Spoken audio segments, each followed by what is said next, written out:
Right. from your house or your gutter, your driveway. Right. It's all pouring into that sewer line. So you have to reduce that also. Rick, talk to me like I'm a 5-year-old, I won't get insulted, if the backflow, it's going, but if the main line is hitting. Are we ready to begin, Joseph? We're ready to begin. I'm sorry, I'm just gonna ask everyone to give the directions to the chair. All right, good. I know it's a little difficult when we have a room full of people here. I'm sorry, we're gonna begin the meeting? Okay, no, that's okay. Tracy, I'm gonna turn it over to you. All right. Good evening, everyone. Today's date is October 28th and the time is 7:05. I would like to welcome everyone to the Community Board 10. I am Tracy Britton. I'm the chair of the Environmental Committee, and I am happy to welcome Mr. Bruno and Ms. Hughes from the DEP, NYC DEP, who have accepted our invitation to speak about the sewer backups and to listen to resident concerns who are here this evening. They have had an increase in sewer backups during heavy and some even light rain events, and a request was made by the block representative, Regina Farage, and CB10's recent annual district needs survey had many new responses from residents of 71st Street, 72nd Street, and 73rd Streets concerned about sewer backups. And many have requested that the NYC DEP perform a drainage study to determine the cause of these recurring sewer backups. This request was also included in our district needs capital priority list. As for our agenda, I would like to invite Josephine Beckman to give a little bit of context and on these recent events. And then I believe we will hear from Borough Commissioner Drasana Hughes. And then at that point, we will open up to resident questions. For residents in attendance on Zoom, we will ask you to use your raise hand or your hand raise function. So at this point, I would like to turn it over to Josephine. Thank you, Tracy. I appreciate everyone for coming out. We have a full room here in the district office, so I think it's important to hear from residents. I just wanted to share with the committee that the board, following both the district needs survey and the recent literature drop about this meeting, the board office received 48 emails from area residents from 71st to 73rd Street, Shore Road to Colonial Road, about an increase in sewer backups. Most describe a notable increase over the last 2 years. We also had some complaints about sewer odors at Shore Road and 72nd Street. And one or two residents also mentioned, and I'll just mention this at the beginning of the meeting to DEP, about a notable increase in water pressure, over 20 PSI, over the regular 60 PSI. I'm not really sure what that means, but I'm sure that residents here today may want to raise that to you. So I just wanted to summarize that. I didn't do an actual address by address, but I did some mapping, and it seemed to be in that specific geographic area, 71st Street to 73rd Street, Shore Road to Colonial Road, of the responses we received at the district office. So Tracy, I'll turn it back to you, and then if you want to introduce the commissioner. Absolutely. So I would like to welcome Borough Commissioner Drasana Hughes to speak as well. Oh, I think we dropped her and she's coming back. She's back.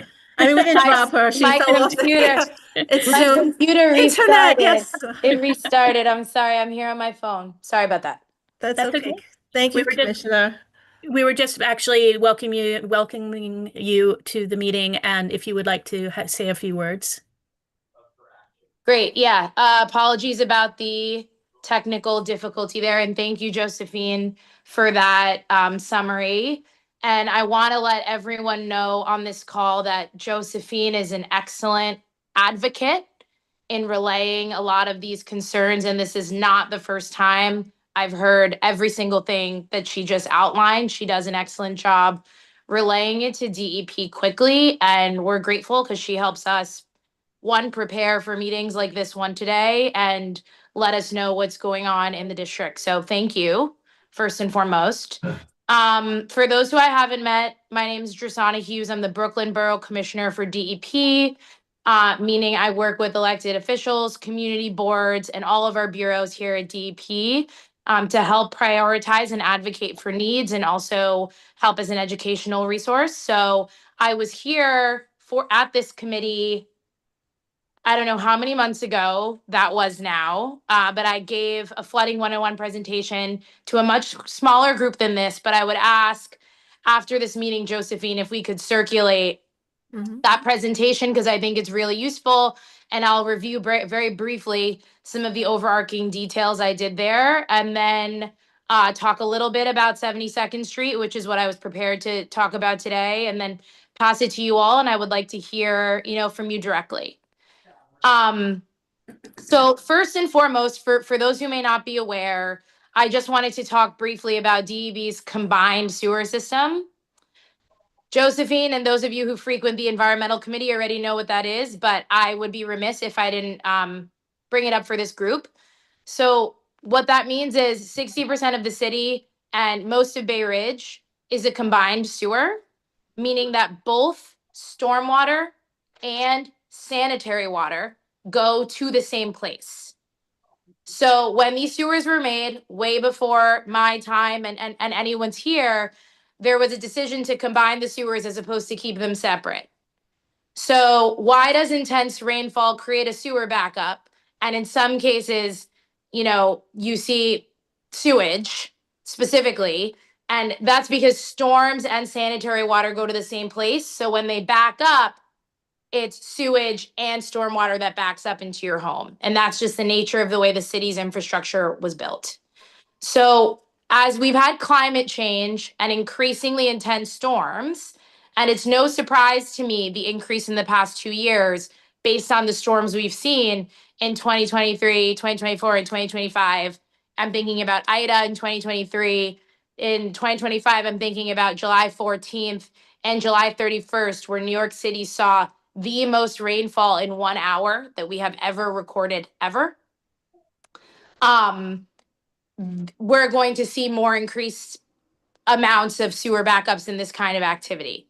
So that doesn't mean we can't do anything about it as a city, and I'll talk a little bit about that in a second.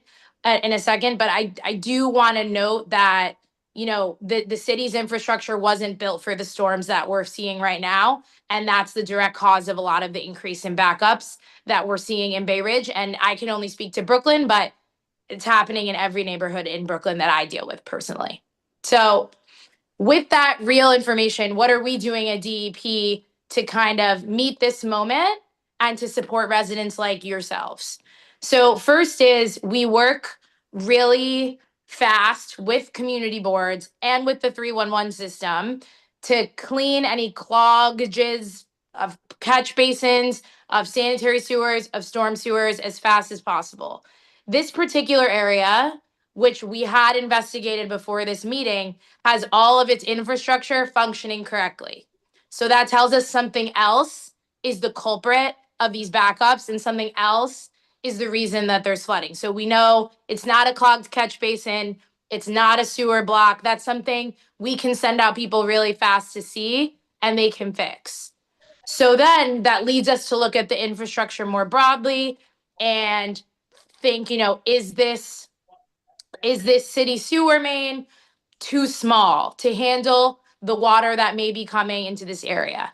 Now, that can only be determined by a drainage study, which Tracy outlined and I've initiated on my side with the agency. So they are doing a drainage study of this area, and that's something they have to do first before deciding if they'll make any types of large infrastructure changes to a particular street and area.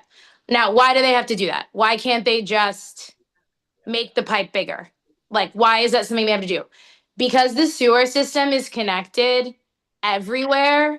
If we piecemeal make something bigger, it can have unintended consequences other places. And so we need to think about holistically, if we make this sewer bigger, what does that mean for Narrows, Colonial, 72nd, 73rd, and all the other streets that it connects to?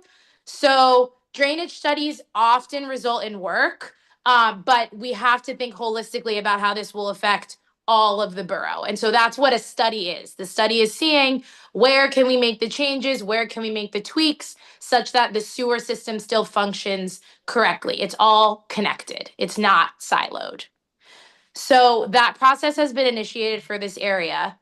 One of the things that helps me prioritize and helps me advocate, frankly, right? Because capital infrastructure money, it's one pool of money that goes to all 5 boroughs, right? So I'm obviously always advocating for Brooklyn, but one of the things that helps me is when residents and constituents use the city system. And by use the city system, I mean use 311. And you can still call Josephine and you can still forward that to Josephine, and that definitely gets to me faster. But neighborhoods and folks who do not call 311 from a data perspective end up being disadvantaged. So I get like, before I took this job, sometimes I'd be like, 311, who knows when they're going to come out? Like, that's so frustrating. Who cares? Now that I see how decisions are made and I see how certain neighborhoods are prioritized, I really encourage people. You don't even have to call. You can do it on the computer or you can do it on your cell phone just to put it in. Because I'll tell you, for like, we looked up 72nd Street between Narrows and Colonial. We have 17 311s from this block since 1999. So that doesn't mean we're not going to advocate and we're not going to push for it, but it hurts my case in other spaces. And it's very, very important that we continue every time you flood, not just on July 31st. Every time, if it's dry weather flooding, I know how bad this is because I've talked to Josephine, I've talked to the elected officials that you guys call, and I've talked to some constituents specifically, but we really need that reflected in the data as well. So I'm going to stop there. I'm happy to answer any questions about what I said. I also want to flag, I have my colleague, Mario Bruno, on the call, who is now the Staten Island Borough Commissioner, but he worked in Brooklyn for a very long time before me and has historical knowledge of this area and is from this area to help support me as well. And I'm just happy to answer questions and also hear your experiences directly. So I'll pass it back to you. Thank you very much, Commissioner. I really appreciate that, and appreciate that you've initiated that study as well. I would like to open it up to I would like to open up any questions to board members first of all, if they have anything that they want to say, and then I will open it up to residents. For the residents, I do ask that we try to keep our comments to a couple minutes, just in respect for time. And if anyone has already addressed your issue, then maybe try not to repeat it, just once again in the interest of time. Are there any board members that have any comments or questions? Elizabeth? So thank you so much, Commissioner. We really appreciate having you here. I have a bit of a list, so I apologize. I think I really appreciate your discussing the combined sewers, because I think that was sort of news to a lot of us over the past couple of years, unless we were really deeply engaged in this. And I think it's important for community members to be aware that when you say sanitary, that also means waste from mortuaries, hospital waste, restaurant waste. I think people need to know that that stuff's coming in their homes. And this is a big infrastructure problem that I think, we need to work on as a city. One of the things that I've noticed, I haven't personally seen it, but I have heard reports that along Shore Road in the low 70s, there's raw sewage floating. I haven't seen it myself, but if you're on the bike path, you might see it. I have noticed in that area over the past 6 months, a pronounced increase in pollution and also an odor. The odor is not nearly as bad as it is near Owl's Head, but there is a slight odor that never was present before. And it's not just hot weather, it can be cool weather. And there's a general sense of just the air quality seems to be diminished compared to what it was before. So I don't know if that may be related to what's happening here, but one of the thoughts that I had as a layperson who doesn't understand any of this is perhaps something's going on where those combined sewer outflows are causing, something's going on there or in the low 70s along Shore Road, and then we're smelling that, or there's some kind of thing going on with the air. And then I guess the other, I know that there are these 2 gates, right? So there's the gates that come into Owl's Head, and then there's the gates that leave Owl's Head, right, with the treated water. And I don't know if those gates may also have something to do with some of these backups, but I'm sure that some of the residents know about those. I can imagine one of the reasons people aren't calling 311 is they're afraid about their property values. When you go to buy any kind of house in anywhere, you'll look it up, the 311 complaint. So people are probably nervous about that. But of course, like we would all encourage everybody to call 311 and report these things. And then a final thing is, I've heard some anecdotal evidence that there's some autoimmune clusters in Bay Ridge, and I think people need to be aware of, the real dangers of mold, whether you can see it or not, and whether that might be something that's going on here. Definitely getting places inspected. With people, I know there's been some local businesses also along Bay Ridge Avenue that have experienced really serious floods in July, like you mentioned, and I think it can cause health problems for people. So it's just something to be mindful of. So anyway, thank you so much for being here. Yeah, no, of course. I am still investigating your mortuary. You brought that up last time I was here. So I'm not going to make a comment on that until I get information internally, but I didn't forget about that question. So thank you for raising that again. We work closely with the Department of Health, like the autoimmune cluster thing you mentioned. We work closely with the Department of Health. They handle that, but this is why like communication across agencies is very important, and having a record of your district manager sending that email to a department and sending that to us is very important. Because I might not be in this job in the future, someone else may not be, and things, having them in writing and having them to the right people are very important. So I'd ask that you absolutely raise that with them, because there's someone they talk to on my side that can raise that concern if they're somehow related.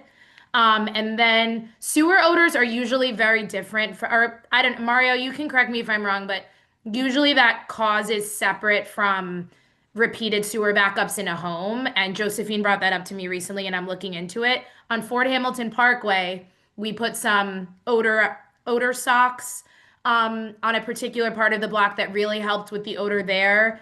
And I did that working in lockstep with Josephine. So I'm working on the odors. There's different solutions to that are usually quite different than someone's individual sewer backups, but appreciate you raising it as well. Okay, Anne Flutico? Yes, Commissioner, general question, informational question. Other than complete replacement, system replacement, which comes with a timeline and the preparation of the study, are there other remedies that could be interim, partial remedies, other than the cleaning of the catch basin and repairs of blockages? Yeah, I don't, not that I know of. I mean, we have a good, and I'll send this to Josephine. We have a good recommendation for recommendations for homeowners, of things we've seen people do, like installing backwater valves, the pitch of your driveway. And I heard some folks talking that you clearly already use some pumps here in the room. So I know I'm preaching to the choir. But Mario, hop in if I'm missing anything. But I think really beyond repairing an existing sewer and unclogging a catch basin, the next step is a capital infrastructure project. Thank you. Yeah, that's right, Josanna. And a lot of things, like you said, things the homeowners can do, not just the backwater valve, but also some of the homeowners mentioned roof drains. And a lot of times, remember your roof drain probably was installed to the same was probably designed to the same standard as the city sewer, which is probably an inch of rain per hour. So when you have these storms that Rosanna described that exceed that, they're not just going to surcharge the sewer, they're going to surcharge your roof drain. So the roof drain is trying to drain into your waistline as while the water's backing up. So roof drains can contribute to sewer backups and flooding in your house when you have them connected, directly to the sewer. So, you can reconfigure them to drain into, a garden, or you could buy a rain barrel, and the rain barrel is a great way to deter water from entering the sewer system. And it's one of the reasons we gave them out for years. And when you deter water from going to the sewer system, it means it's going to reduce the likelihood of surcharge. Thanks, Mario. Thank you. Okay, Tracy, so do you want to? Thank you. We'll go to resident, turn it over now. I don't see any more board member questions. Okay. Is there anyone on Zoom that are residents that would like to speak before we open it up to the residents that are in the room? Let's see, we have one person, Anthony Lamoro. Anthony, you could unmute yourself.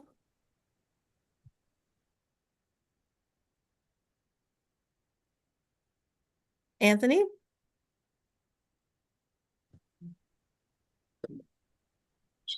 Maybe this is Yes. Brad Hennessy. I don't know if it's under Anthony. I couldn't get the web thing. Oh, okay. You know, I'm from 10th Avenue, and I'm Right. just really here to listen in and not take their time because we've been dealing with this also for years. And I fought hard to get the DEP to do this capital plan. And what hope do they have that we've been sitting here waiting for ours to start? Okay. All right, thank you. All right, Tracy, so I'll move into the room now. Okay. So I guess I'm not in the room, so Okay, so maybe we'll do anyone have? hands. Okay. Touch on what I'm sorry, what the gentleman just said. What is a time frame? Let's say they say, okay, we're good. Maybe I should be asking this to the DEP lady. Right, well, Is this a 20-year, 10-year? If they do find out it's not Right. us, it's. right, 10th Avenue is a full capital, they've already determined it's a full capital repair job, which has been funded.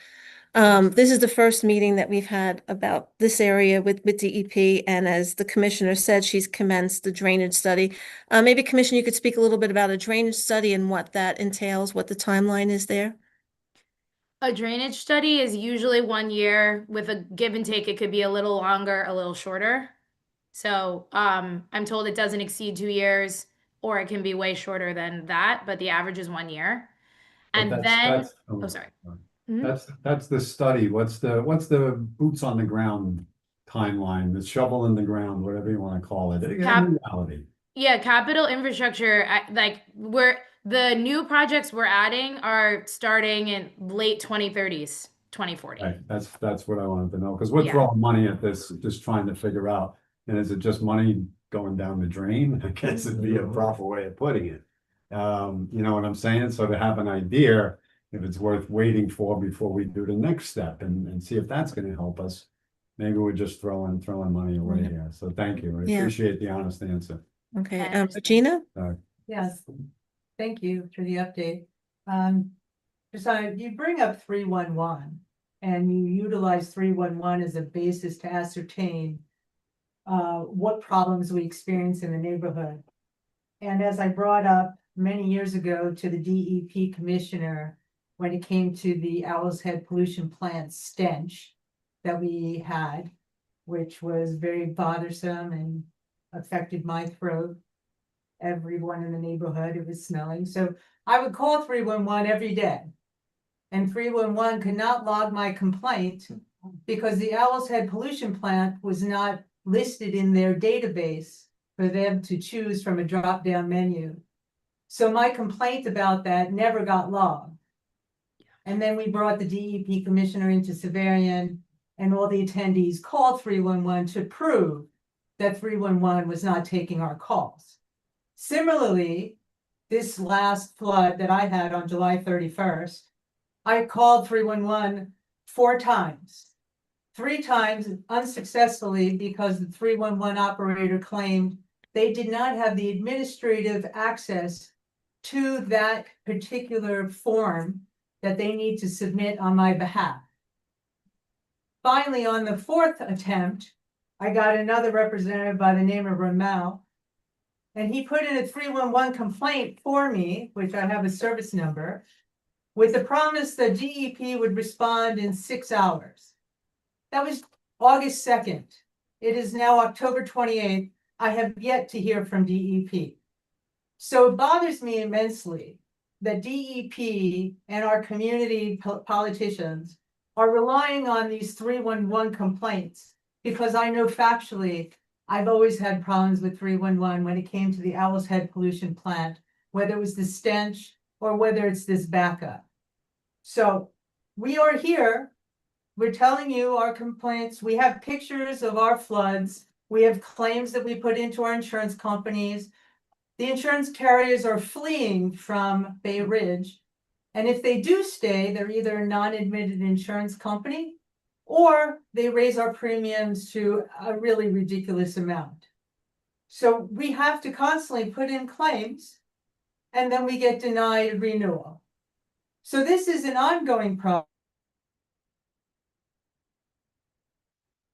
Yeah, so I mean, I'm happy to, sorry, were you done speaking? So if we're right by the pollution plant, and if you automatically upgrade our sewer line in our neighborhood, we're not going to be affecting any other borough or people in the borough because you're actually enlarging our system to the pollution plant. It's just making it larger. Now, the pollution plant, is there any plan for an upgrade? And what does this pollution plant, what neighborhood does this pollution plant support? My understanding, it's Sunset Park, it's downtown Brooklyn, it's Bensonhurst, and we see new high rises. We have schools, new schools coming on 4th, Ovington and 4th. The church was renovated to a school. We have NYU Langone, which is upgrading and adding an entire new building. They have a dialysis center. They have a cancer center. We have Severian going to do an expansion relatively soon. So there's constantly upgrading on buildings, but not on the infrastructure of our conveyance system. And we're the ones who get hit because we're closest to the pollution plant. And it's my understanding, DEP shuts the pollution plant when there are flood alerts in New York City. We can have massive rain, quick rainfall, never have water backed up in our basement. But as soon as that little alert goes across your mobile phone and they say schools are shut, please stay home, it's dangerous, all of a sudden, my home floods. And July 31st, we didn't have massive rainfall. It rained, it was heavy, but nothing compared to Superstorm Sandy, nothing compared to Ida, nothing compared to Irene. And yet I got raw sewage in my basement that was so disgusting, I was vomiting. Why? It's got to be DEP shutting those sewer lines because we've never seen this ever before. I'm done. Okay. Okay, no worries. There's a few things there, so I'm just gonna try to go through it bullet by bullet to the best of my ability. And thank you for sharing. So we have 14 wastewater treatments in New York, and it's on our website exactly the areas that those wastewater treatment facilities serve. So I can send it to Josephine after, but it's simply a picture, the area that Owl's Head serves. I don't, off the top of my head, know every single neighborhood, but it's a lot of those ones that you outlined and neighborhoods that are near Bay Ridge. And Brooklyn itself, I have the most wastewater treatment facilities that I cover. So I think we have 6 or something in Brooklyn out of the total 14 in all of the cities. So that's public information, all the wastewater, what neighborhoods Owl's Head treats specifically. 2, I'm not an engineer, but I can just say as being, in my short time in this job, I've been part of dozens of drainage studies, and it's never as simple as my pipe goes somewhere so they can make it bigger. All of these things are connected and it serves other water. So it may not even just be the water on your street. Your combined sewer connects to other people's water in other neighborhoods, and they need to holistically look at it. And, I'm not in charge of the policy and the way capital infrastructure money is doled out, but the process is a study needs to happen. So in my desire to get everybody, as much in, speed in this very, very slow process we're talking about, to do it as fast as possible, a study is the next step. So I don't want to stop a study for any reason. And all of these things are holistically connected to each other. Your discussion about buildings getting upgraded, obviously that's a separate entity from DEP. That's separate money that goes into that. But I can say all new developments have to get permits to connect to the sewer, and they all need permission from DEP before building a certain amount of anything or anything that's going to cause any increased flow onto the sewer. It's something like 10% or 11% of our combined sewer capacity is sanitary. And when we get an intense storm, it's like over 90% of our capacity is storm. So I tell people when they say, there's new buildings going up on my block, like, what does that mean? You know, that's increased flow, but at max, the flow is 10 to 11% of the sewer, whereas a storm goes up to 90. So the storms are really what we are trying to solve for here at DEP, because the storms are really what overtax the sewer. So I just wanted to give you that information and those numbers. And Josephine, I can send you more information on that if folks are curious about that difference. I'm sorry about your experience with 311 in July. You're not the only person to tell me that, and I don't work for 311, but I do work at DEP and I see the power that 311 has internally. And so even though uh, it's frustrating for me to give out that information, I still think it's the right thing to do. And I never call. I always use my cell phone and I always use the computer because I know I can click sewer backup and I see where it is and no one can tell me not to. Like it is a very clear buttoned process. So I share and understand your frustration in that. I will not tell you not to be frustrated. That situation sounds very valid and like it happened. But I've also seen how impactful that data is on my side. So I will continue to say that because I see how much power that it can have. But I'm sorry that that happened. With the rainfall on the 31st, I do want to, sorry, let me get through this last one. And then with the rainfall on the 31st, it isn't necessarily the amount. That is something that I also found counterintuitive when I took on this role. So people are like, what do you mean? Like I got a sewer backup and it rained. I was at downtown Brooklyn. It rained in Bay Ridge. I come back. I have a sewer backup. It's not raining anymore. It's about the inches per hour, not the total rainfall. So Sandy was 2 weeks and Sandy was the most rain. But Sandy didn't necessarily have at any given moment the most inches per hour. And what we got with those really aggressive quick storms in July is record amount of inches per hour. And that's been widely reported on by more than just the DEP, also environmental advocates all across New York. Like there's lots of other sources you can get to confirm that. On the 14th and the 31st, the inches per hour exceeded 3 inches, which is way more than the sewer can handle, even though it was quick and short. And it wasn't a long thing like Ida or a long thing like Sandy. So that in and of itself is enough to spur a backup. So I've heard some of your other points as well. I don't have answers to those immediately. I'll have to come back for those, but I just wanted to give you some of that initial information here. Thank you. Just to comment on 311, Bay Ridge is a more senior neighborhood. Most of those folks don't have. I'm trying to find it now. I have no idea where it is. Yeah, Oh, but That's what I said, let me try to see if I can find I it. have it. Don't have. Well, how'd you get there? Just type in To sewer be able backup. to do- Type in sewer backup. Via the internet. It's a pull down. I figured. I hear you. I mean, I have neighborhoods, by the Mainly- way. My point mainly is for DEP to rely solely on 311 complaints. In my experience throughout the years where 311 has failed to report properly, I think is an escape route for DEP. Because we obviously know there's flooding in the neighborhood. I see on this list that Community Board 10 put together documenting all these sewer backups throughout Bay Ridge for years.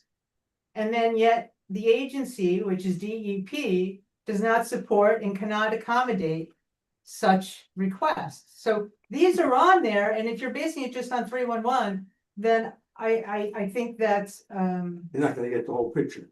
Well, I just want to correct. Wait, well, I'm sorry. Wait, 1 second. Let the commissioner just. I just want to correct, like, it's clearly not just 311 because I've initiated a drainage study without 311. I'm here today because Josephine asked me to, and I do a lot of things without 311. Yeah. So my whole job would not exist if it was just 311. I am just trying to give everyone on this call that insider information because I think it's important, not because you can't get help in other ways. I just think it's Very important. I deal with communities, by the way, they don't go on 311 because they don't trust the government. They don't speak English. So I'm fully aware of the shortcomings of that system. And it's literally why I exist here today and why they invest in these roles. So you're preaching to the choir in that regard. I'm well aware of 311 shortcomings. I just want this group to know so you guys understand. 72nd Street, for as much flooding as it has, we should have more to back up and support that story when I go advocate. That would really help me. So are you looking for photographs, videos? You can insurance attach filings? photographs and videos to 311s that you do on the phone, which is great. And also I do like those. And I asked Josephine for those. Photos always help. They always help. So, Tristana, I did receive a lot of video clips and I did receive some address information. I can compile that for you. Yeah. To as part of this, following, our mailing. I'll make a list, and I could send that out to you, certainly. Thank you so much. May I have a question? Yes. Hi, may I just ask if you could answer what Regina said about is the treatment facility putting in place a practice of shutting off incoming flow at any given point to divert it into the waterways? All of us work overtime when it's a flood. I've never heard of that, but Mario, do you want to hop in if you've heard of the plants shutting down in a flood? Sure. So, all of our operations, thanks for having me tonight. Like Justana said, I grew up in the neighborhood. I went to Severian. I know about the odor from the plant even before I ever worked at DEP. But all of our operations are run by licensed engineers. So just like a doctor or a lawyer, they part of their training is their professional ethics. They don't do anything to harm anybody that they're trying to protect deliberately. So the plant has a finite number of pumps. When the rate of rainfall exceeds that, the pumps can't go any faster. So it's not that the plant shuts down; is that the system that protects the plant and tries to avert sewer backups is passive. Now, actually the answer is in some of the comments one of the other residents made when they noticed that they saw raw sewage floating in the water. And what happens is you have outfalls, and the combined sewer outfall only works when the system is full, when there's too much rain coming in. So it's just like a checkpoint. And if the flow is too much, there's a little wall in there. It's like a dam inside this chamber. Josephine's aware with this. We've talked about these chambers quite often over the years. And what happens is when the flow gets too high, the water starts pouring over that limiting wall inside the chamber. And then instead of going to the plant, the stormwater starts going out into the bay untreated. And of course, especially at Owl's Head, we've spent a tremendous amount of money upgrading it so that it reduces the amount of times that happens. That's actually the upgrades we worked on Owl's Head over the past 10 years are really like to protect the environment. But that's why that's what happens when rain overwhelms the system. It's just a passive thing, and the pumps in the plant can only handle so much flow. So there's no choice at the treatment facility to protect the equipment at a certain point?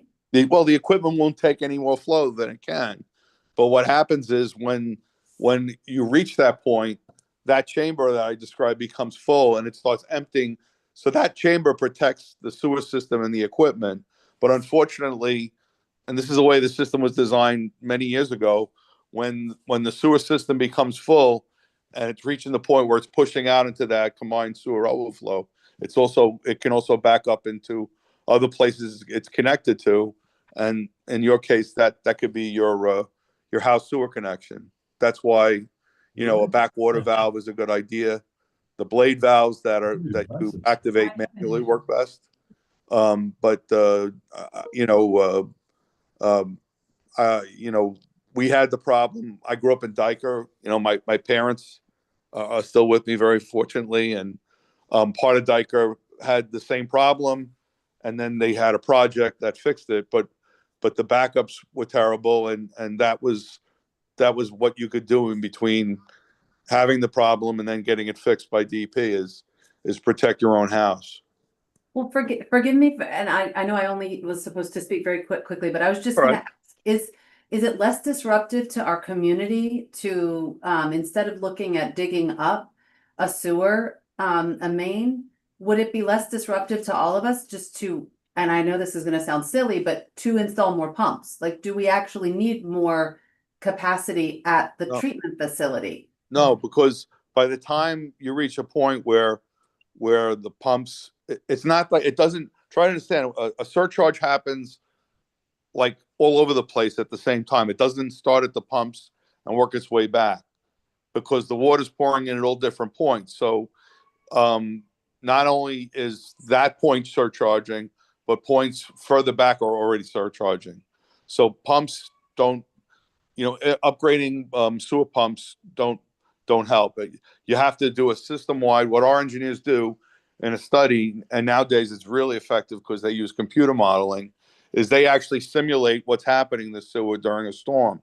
And I don't have graphics for that, but you'll see during surcharge is that it's happening everywhere, not just at the sewage treatment plant, which you happen to be close to that one, but you know, there's people connected to Owl's Head, like you said, that are as far away as Gowanus and Gravesend. And so the surcharge is happening everywhere because the system is taking in too much water everywhere. So you have to, when you do an improvement, you have to dig up. We went through that. They went through that in the early 2000s in Diker, and the streets were all dug up. But that's the only way. You can't just dig up the streets that are back up, but the biggest sewers they're emptying too. So what the study does is like, how far do I have to go into the system to the bigger and bigger pipes till I reach a point where what I replace will relieve the likelihood of sewer backups. But the nice thing about the computer model is it gives them a clear picture of what infrastructure has to be replaced. Thanks. Thank you. Thank you. Okay, we have some more questions, yes? A question and two observations from Mr. Bruno. The question is, why does it happen to some houses and not others? I'm on 71st Street, 55 years in the same house, never had an issue, thank God. Yeah. Empathetic to this woman over here who's giving me the description of what it must be like. So I was just wondering, how is that possible? That I'm in the middle of the block, does that have something to do with it? No. Has there been a study to see where these occurrences are happening? Is it localized into a certain, at the bottom of the block or on the yard side or the even side? Okay. Any studies of that nature to see what might happen? You can't. We're not really able to study it at that smallest detail. Excuse me. I'm sorry. A little dry tonight. Sorry. So, different things can cause that. So the sewer line is pitched to, you know, sewer lines mostly, the sewer system mostly works with gravity. So it's pitched to move the sewer downhill. And depending on, there's a lot of things that can affect, like your roof drains can affect whether or not, and how if they're connected to your line, your sewer line, that can affect whether or not you're getting backups, how big your roof is. The other thing that can happen is where you're connected. When plumbers connect the house, they try to connect as much as they can to the highest part of our sewer, so that when the sewer's filling up, you may not get a backup until as late a time as possible if surcharge is happening. But they can't always do that because there's he can't change the elevation difference to where your house was built, the height at which your foundation was built relative to the sewer. So some people could be connected at a lower point in the sewer. It's an allowance that the city has always had, and they might be a little more likely to get backups than somebody else. So those are the two things I can, putting my engineering hat on. It's For, just I can- Thank you. Same thing. And I've got nothing, I got flies. I have two observations, if I Okay. can make it. to Okay. Mr. Bruno. One of them is that my kids always complain, they live on 69th Street between Narrows and Colonial. And they call me and say, hey, Dad, the plant stinks. I said, wait, the next day the tanker will come and deliver the superchlorine. So my suggestion is increase the frequency of the superchlorine deliveries to the plant. Don't let it get so low as to cause an odor. That's one suggestion. And the other one I'm gonna make is kind of extreme, but I remember when I was a kid, I used to go down maybe 75 years ago at least, across from Zavarian. I went to Zavarian too, and right across by the promenade, there's a big pipe where before the plant was built, the sewage used to drain right into the bay. Let's see. Well, and I don't know if it's possible. I know it would make people's head blow up, but could you create a gate valve that when the water reached an inch an hour, the rainfall, that gate could open and divert the sewage or the runoff, the rainwater runoff, as Miss Hughes said, that's the majority of what's filling up the sewer. Could they divert it into the bay for an hour or 2 hours? No, it all happens passively. Yeah, but could you do set up a manual valve where somebody could come and open it? That would be that would help, but that would be a violation of federal and state environmental laws. Well, that's the answer to that. All right. Yeah. Thank you. That's for them to plug our basements, because there's no Mary? violation in that. Oh, okay. But if that's a violation, then I hear you say that when the sewer plant overflows, when the pumps are over capacity, at that point, the water runs into the bay. Did I hear you say that? It's not just the plants, the whole sewer system is surcharged. Water, it's chock full of water. Water Right. can't So go at that into it. point- So if it's okay, it goes wherever it can. Water seeks its own level. So it moves, it starts to fill up that chamber by that outflow you talk about. There's more than one. There's one on, I think, 17th Avenue along the belt. And remember, you also have the interceptor sewer that is it's taking flow from the local sewers that flow down towards the Belt Parkway. So that interceptor is moving the final path of the sewage, and it's taking it from along there from I guess from Gravesend towards the plant. And sometimes when that sewage is moving, because you're close to the interceptor, that's also part of the odor that you may get. It's not always from the plant. It could be from that sewer too, just because you live close to the interceptor. Thank you, Mario. Next question. Yes. Yeah, there was I remember there was a regulation sometime in the past that said that backflow valves were mandatory to be put in homes, and there was a requirement for an engineer to I guess to map out the job. What would be the reason for the engineer? Why does it have to be that expensive? I know there's like my house has fire sprinklers. So the requirement for fire sprinklers is you have to have what they call a reverse pressure zone device that keeps the water in the sprinklers from flowing into the drinking water. I don't believe you need an engineer to prepare an application to put a backflow preventer. As long as you're using a licensed plumber, that's what's required. You can use an engineer, but you don't need to in that case. Okay, there's a few questions, Tracy, in the chat. One was, I think, a good question about rain barrels. Does DEP still have a rain barrel program? And if so, can they be distributed to neighbors who are interested in them? I think it's been a very long time since we had, CB10 used to have a rain barrel distribution for the roof runoffs. I don't know if is that still a program that's available through DEP? Due to funding cuts, we don't have any more rain barrels. So Okay, starting early this year, the rain barrel, but we did flood kits this summer. flood kits. Yeah. And those were sun pumps, flood sensors, things like that. But OMB did not give us more funding to get rain barrels. Mario. Thank you. It's Regina, just to confirm that I understood correctly. So, and this is what I understand to be true, is that the DEP, the Owl's Head pollution plant shuts the conveyance system so that the pollution plant does not overflow, so you don't get violations for dumping in the water, in the ocean, in the bay.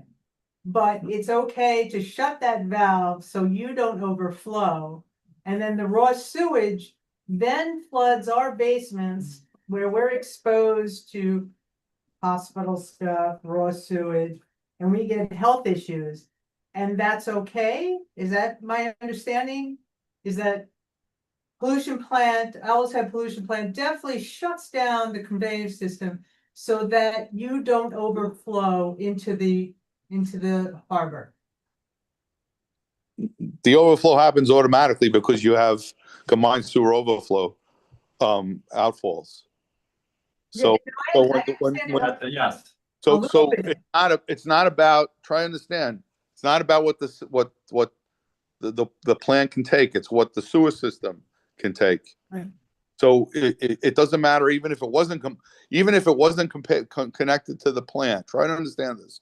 Even if all this sewage went to that outfall, if the sewers can only handle 1 inch an hour of rain and you're getting more, your sewers are all going to fill up and back into your house, even because it can't get out of the outfall any faster. So the plant is kind of irrelevant to the whole process. It's the limits inside the sewer system. And you can do scientific experiments to show that that's true. I think I did that in college. Sewer backups are related to the size of the sewer. So I have lots of neighborhoods with sewer backups that are very far from wastewater treatment facilities. Yes. The other things you bring up about wastewater treatment facilities are important. They're just not, I don't want folks to think that the problem will go away when the sewer main in the street is very directly correlated to the sewer in your street overflowing into your basement. Yes. Yeah, I mean, and Dyker was a good example. It goes to Owl's Head when we increased when Dyker, the part of Dyker I lived in near Bay Ridge Parkway, got new sewers. No upgrades were made to the plant, and then they stopped getting sewer backups. So I mean, we do this all over the city. So it's the size of the system. So how are you to upgrade 10th Avenue, which is relatively close to our neighborhood, without doing a drainage study of Bay Ridge, which we're right down the path and down the hill from them?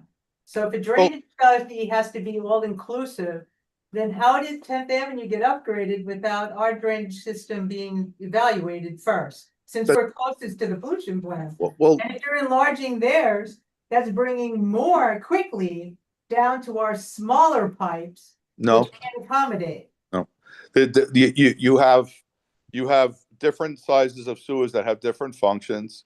You have the interceptor, and then the interceptor is fed by like really big trunk mains, and then they're served by smaller mains, and then you go down to the point where you have local sewers. So when they do a drainage study, they see how far they have to go. And I didn't say that they did the whole southwest part of Brooklyn.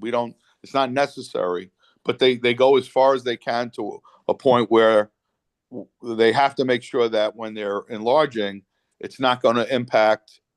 You go to a point where it's not going to impact existing infrastructure.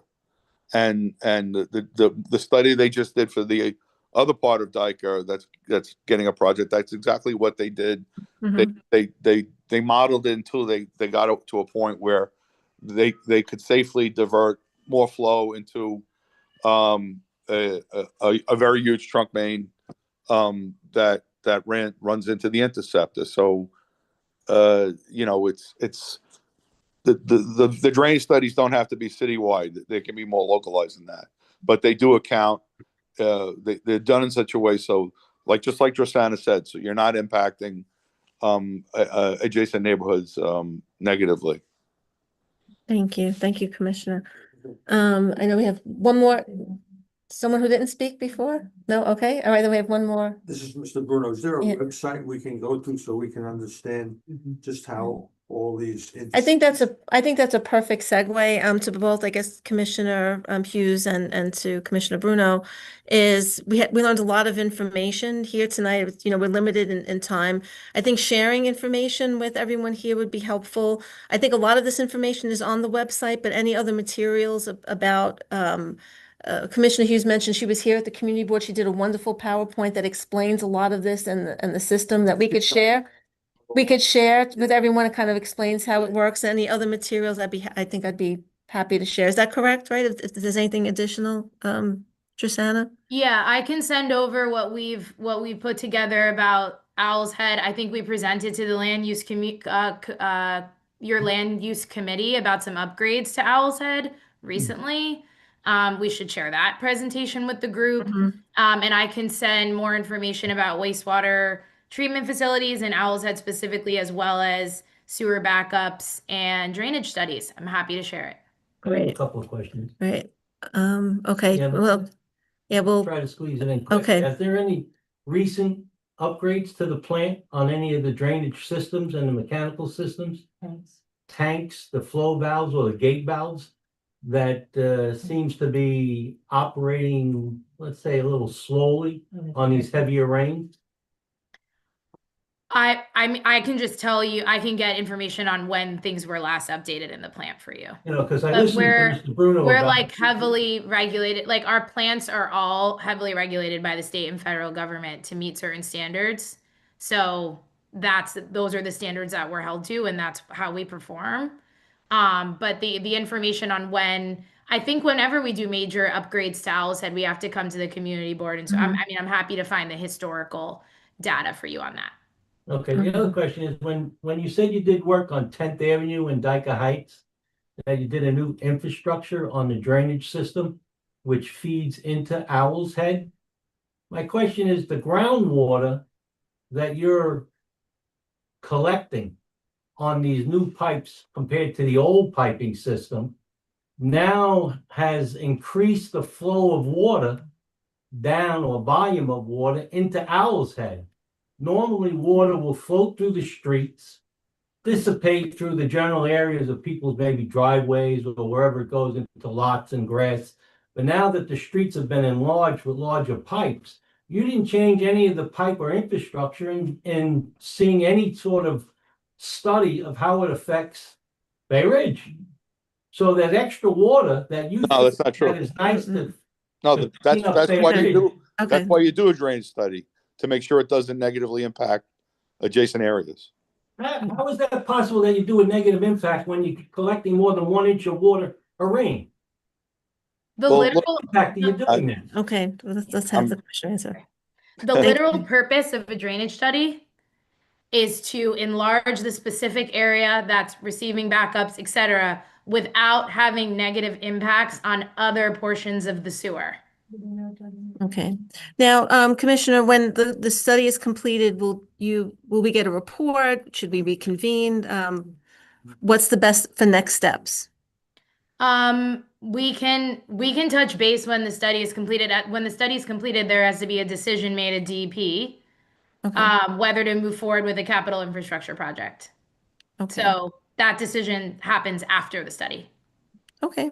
All Are right. they looking to increase the number of tanks at the pollution plant? Are they looking to increase the volume that it could accommodate with all these new buildings and stuff? Or are we just looking at sewer lines? The drainage study is for No, I 72nd Street. understand the drainage. I'm Yeah. talking about the pollution plant itself. Is DEP looking to upgrade and put more tanks, enlarge it so that it can accommodate for all these new buildings, all these new bodies that are utilizing the system? So we update our wastewater treatment plants in accordance with state and federal law, and when there needs to be updated. But I don't And What I'm asking, we is there went to any the land upgrade? use committee with updates about one part of Owl's Head that we're working on. And I can ask about any other future plans we have to update it, but those are the updates that we make at this given time. And then I feel like I talked a little bit about sanitary flow from buildings from your earlier question, which is that every building needs a permit. Every single building that's built, we assess its effect on the sewer system. And at most, all of the buildings in New York City, their sanitary flow capacity reaches 10% of the sewers. And it's really what we're focused on as a city is the 90% that overtaxes sewers from storms. Yeah, Thank you. and when because of drainage, because we have complex rules for new construction.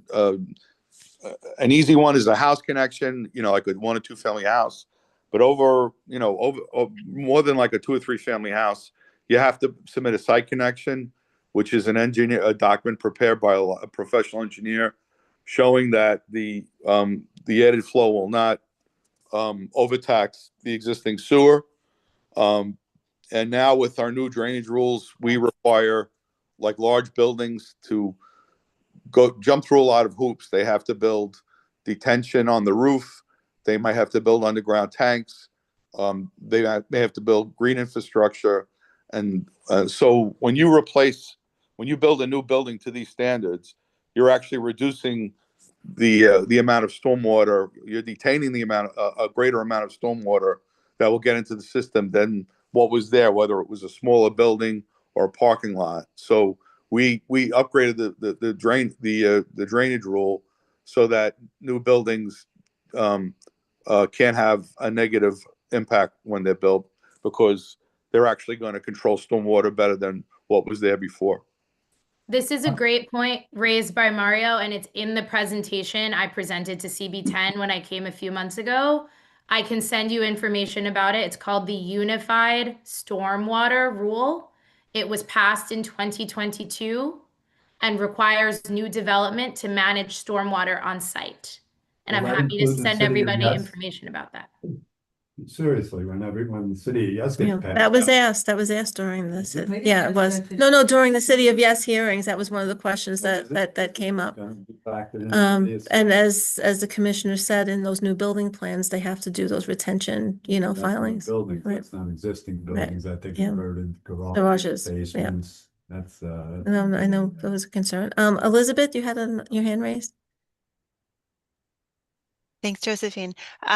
I just want to clarify something because I'm not sure, and I'm not an engineer, and I don't understand about any of these, like how the pipes work or anything like this. But it seems to me like common sense that if you have the wastewater treatment facility, Owl's Head, and all of the water from the whole catchment area is designed to come to Owl's Head, from Brooklyn Heights, from Red Hook, from Diker, from wherever, Bensonhurst, it's all designed to come there.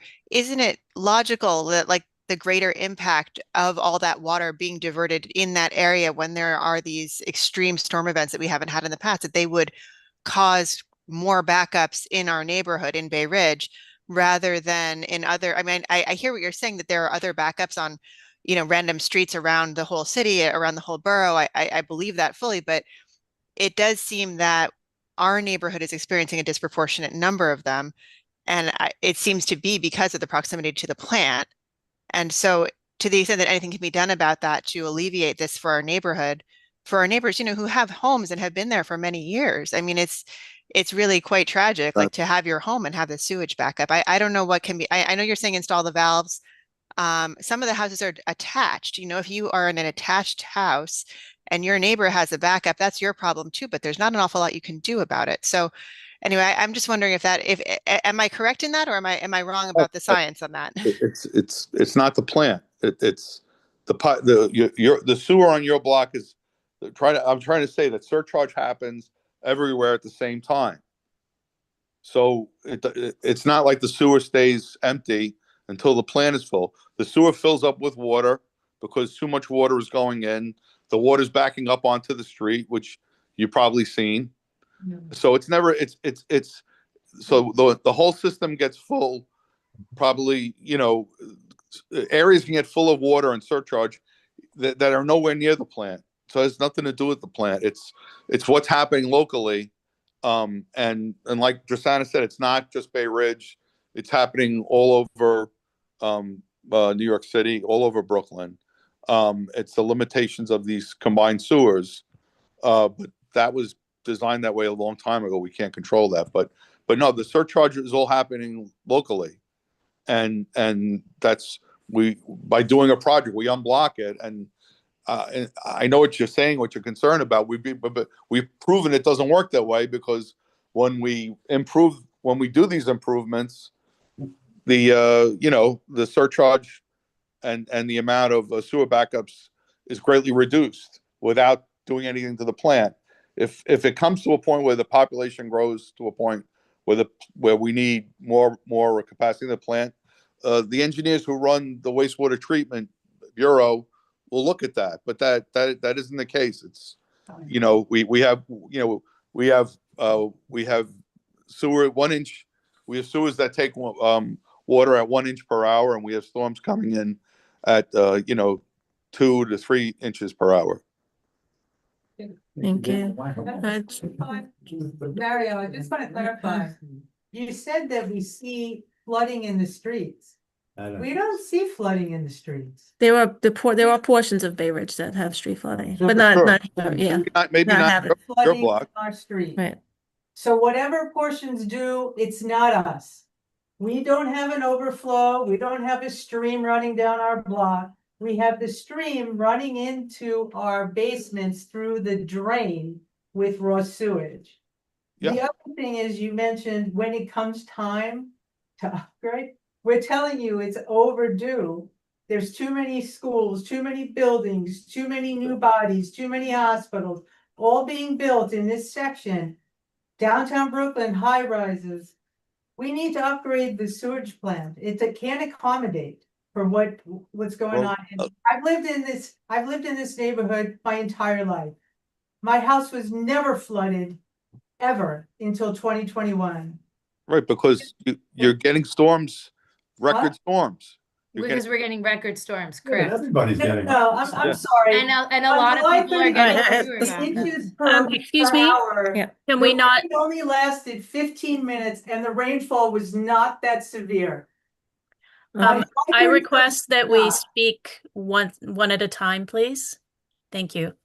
I'm just Now, at this point, in respect for everyone's time, I appreciate you commissioners for both being here. And I appreciate sending any information for these residents so that they have all of the as much information as possible. At this point, unless there's no more specific questions, because I think we're starting to cover things, it's getting a little bit, we're covering the same things.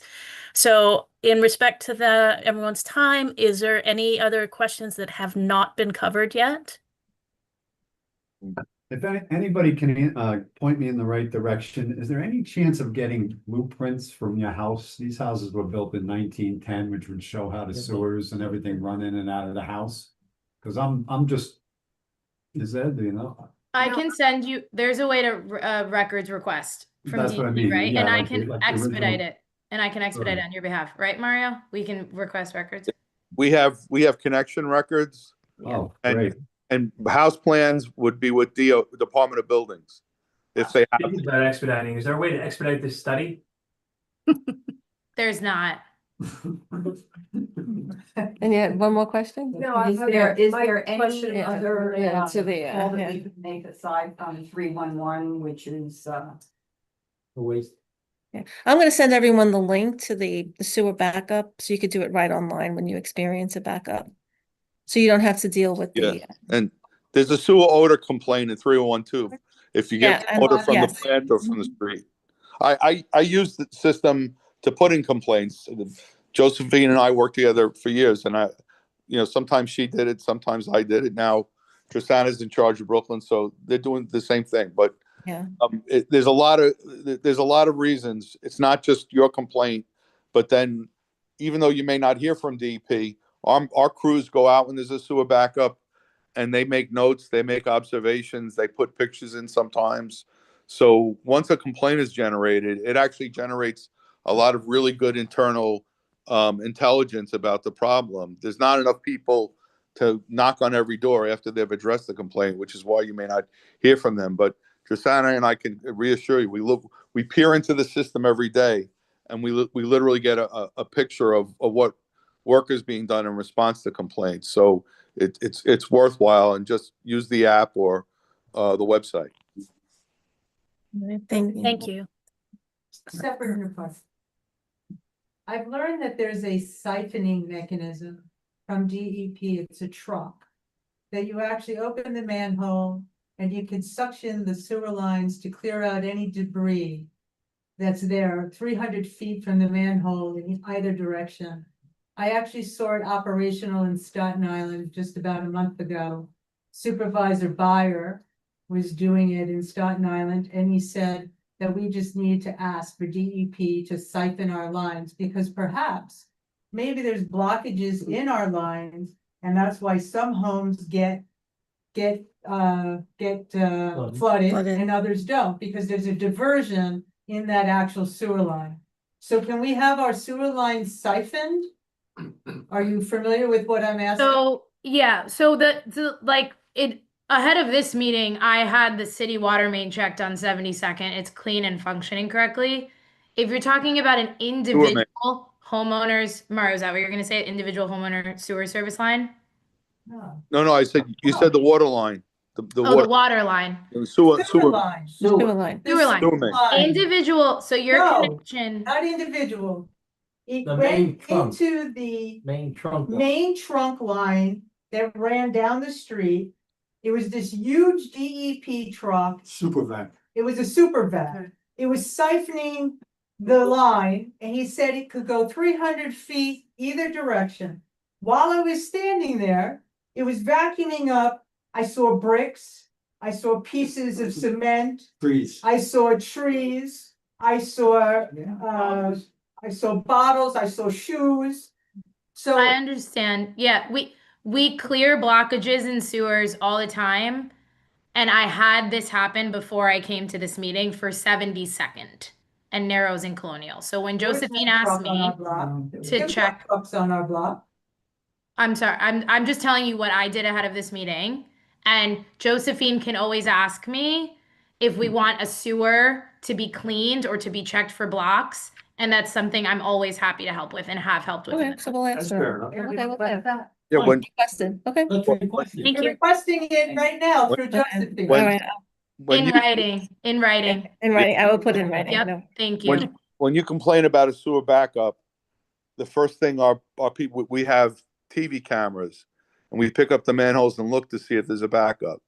So we actually check, and if there is a backup, we bring the vac truck out, clean the manholes, clean the sewer. So we do it if we see that it needs to be done when you report a backup in the city sewer. That's right. And I'll also say areas where 10 people filed a 311 within an hour, even though I say I heard from Josephine, those people may get precedence because they all called. So that type of thing, or they all put it in the phone. So that, look, you guys can you can believe I'm lying or whatever. I'm telling you what helps me get it done. I'm telling you what's happened to me. So. Okay. All right. Thank you, everyone. Okay. Okay. So, she believe, go ahead, Tracy. I'm sorry, we have to turn. That's okay. I would like to conclude the meeting. In respect for everyone's time, it is 8:17. So thank you once again, commissioners, for coming to provide all this information, and we do appreciate it. I'll take it. I'll take it from you. We'll send it over. All right. Thank you very much, commissioners, for coming out tonight. Thank you, Tristana, and thank you, Mario Bruno. Have a good night, everyone. Thank you.